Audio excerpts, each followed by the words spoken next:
Welcome to the Pod Circle podcast, where we provide practical tips and insights for every podcaster. Whether you're just getting started or you're already a seasoned podcast pro, these conversations dive into all the topics that matter most to you. All right, friends, last week we dove into how the end of Google Podcasts is making way for podcasters to tap into the power of YouTube.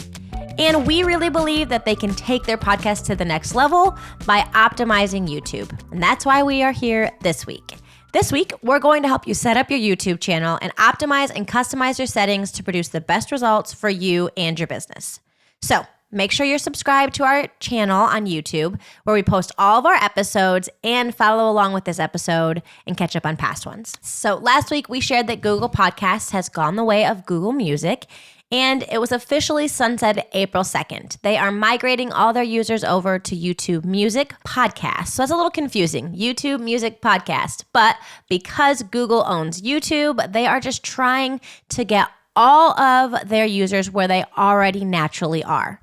This stat was really telling for me. According to Edison, about 23% of weekly podcast users in the US say YouTube is their most frequently used service, versus just 4% for Google Podcasts. So they're hoping to move that 4% over to YouTube and be able to really meet their people and spend money and invest where their users already are. So Kyle, you are the expert here. We're going to be leaning on your wisdom over the next couple of episodes. If someone's looking to start a YouTube channel and really want to optimize their channel for the best results, the best discoverability, what are the things they need to do to stand out and get more views? Yeah, I mean, the very first thing that you'll do is just to create your channel. So as most of you probably know, YouTube is owned by Google. So when you go to create a YouTube account, you'll use either your Gmail account, or if you have a Google account set up, you can use that same username and password to set up your YouTube channel. However, I would recommend, especially if you have a business, that you set up a separate Google account for your business, for your channel, instead of using your personal account. That's definitely what I would recommend, just to kind of keep things clean. And then the next step is under your account settings. Really simple. You just click, you select create a channel, and then you'll name your channel. You can name it your business's name, or you can just, if you want to set up a channel that's specific to your podcast, you'll just name it your podcast name, and then choose your handle. Our handle is @PodCircle, because that's the name of our business, and is also the name of our podcast, so we just keep it really simple. The next thing you're going to want to do is upload all of your branding assets. So that's going to include, if your channel is your podcast, or if your podcast is your channel, I should say it that way, then you would upload your podcast artwork, kind of as your profile picture kind of thing. Also, your channel has a banner image, so really similar to LinkedIn, Facebook, that long, like horizontal banner that appears at the top. Upload that there as well. If you need help, creating something like that, Canva, we always say this, that Canva is your friend. Go in there. Yes. They've got, different types of templates that you can go in and edit and tweak to your liking. It's a great resource. And then the other thing is just adding a channel description. It's just the text. What is your channel about? Maybe it's your podcast description. So if you're hosting your podcast elsewhere on Transistor or Buzzsprout or one of those hosting services, that's just a simple copy and paste over here to let people know what your channel is all about. And then you can start uploading your videos to your channel. There are a few really important steps to this process, and now we're actually going to hit those in next week's episode of the podcast. So make sure to subscribe and follow along for that, because there's some really key steps to making sure that people actually see your episodes and that they're compelling and that people click and follow along. And then finally, I would say on that video upload page, you're going to want to create a playlist for your podcast.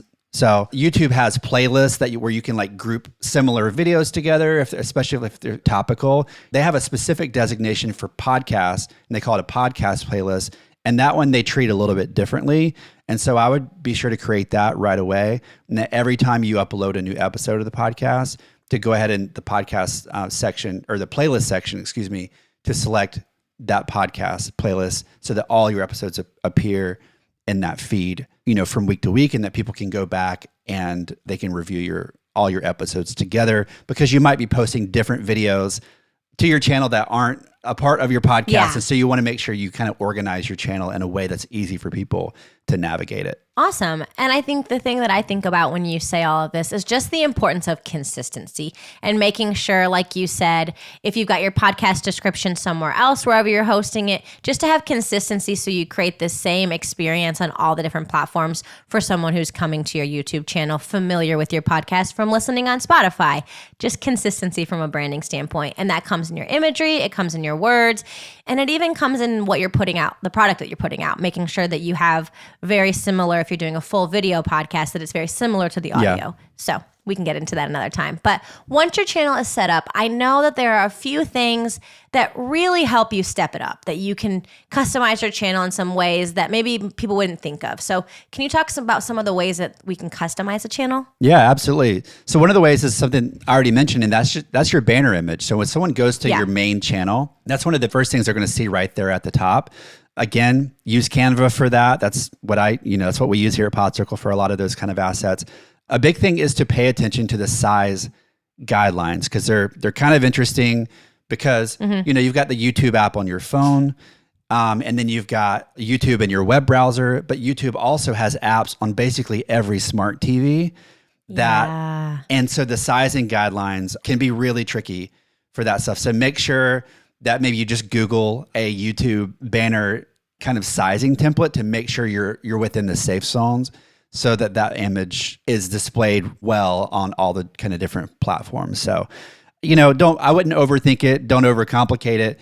But one of the things that I like to do, and that we do for Pod Circle, is we use that banner image to promote one of our lead generators. So our podcast starter kit that you guys hear about all the time, if you listen to the podcast, we have that on our banner image all the way to the right. And then there's the URL podcircle.com/start where people can go get that.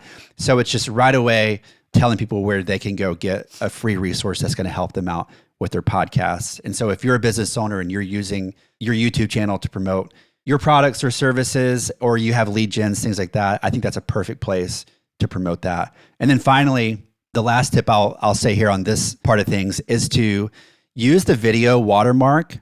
So the video watermark is that little kind of like an icon image that appears in the lower right-hand portion of each YouTube video, basically.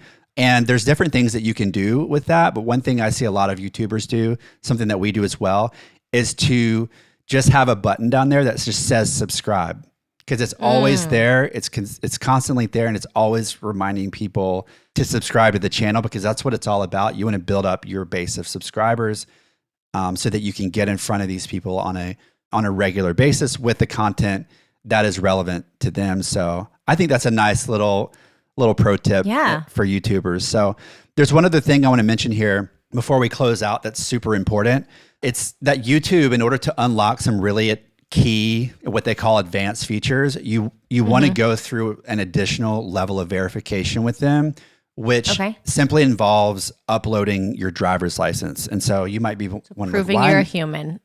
Proving you're a human, and that you're the right human that's attached to that account. Got it. It's pretty simple, but what it does, the biggest thing that I think that it does, is it allows you to post links in the description. So if you ever watch a YouTube video and they're talking about something or promoting something, like, find the link in the description, and they always point down to the description. Well, if your links don't work in the description, that's not great, because most people aren't going to try to do the whole copy paste thing. So going through this advanced verification unlocks that as a feature, as well as a few other things that are pretty important to you kind of as you get into your growth as a YouTuber, and you kind of start to see how it works, and you get into the more features that are going to help you grow your channel and maintain your channel.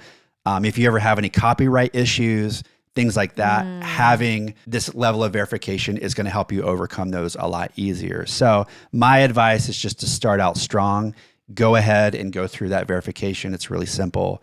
And then you have a really strong channel right out of the gate. Will you be prompted to set up this verification when you're setting up your YouTube channel, or do you have to go in somewhere within the settings to do that? That's a good question, and I actually don't remember, but I can tell you exactly where to go. So to do this, you sign into your YouTube Studio, which is basically where you do everything in your account, which is where you upload videos, customize your channel. So you're already going to be there anyways if you're doing some of these other things.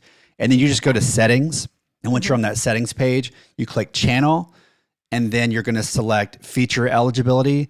And this is actually where you're going to go through that verification. This is where you're going to upload your driver's license, and then YouTube can verify the authenticity of your channel. And it usually takes, I'm actually just going through this with a client right now. It was less than 24 hours for them to verify it. That's awesome. I feel like this episode is full of practical steps. And I think a lot of us want to be on YouTube and know that, but it feels a little nebulous and a little scary. And it's another platform you have to master, right? Yeah. So I'm excited for y'all. All right, podcasters, your homework is to set up your channel before next week, because when we come back next week, we're going to walk you through uploading your first video and then the steps to make sure that every video you upload is optimized to increase reach and engagement. So we are so excited for this podcast series. And if you're ready to take your existing podcast to the next level, or maybe finally launch a new podcast, PodCircle can help. If you are digging into the YouTube side of things and wanting a little bit of help, or saying, I want to do YouTube, but I don't even want to touch it, we are your people. You can schedule a free consultation with Kyle at kyle@podcircle.com, and he'll hop on a call with you and walk through and learn more about your podcast or what you're wanting to do, and offer you the best suite of services that we have for you. All right, well, we'll see you next week.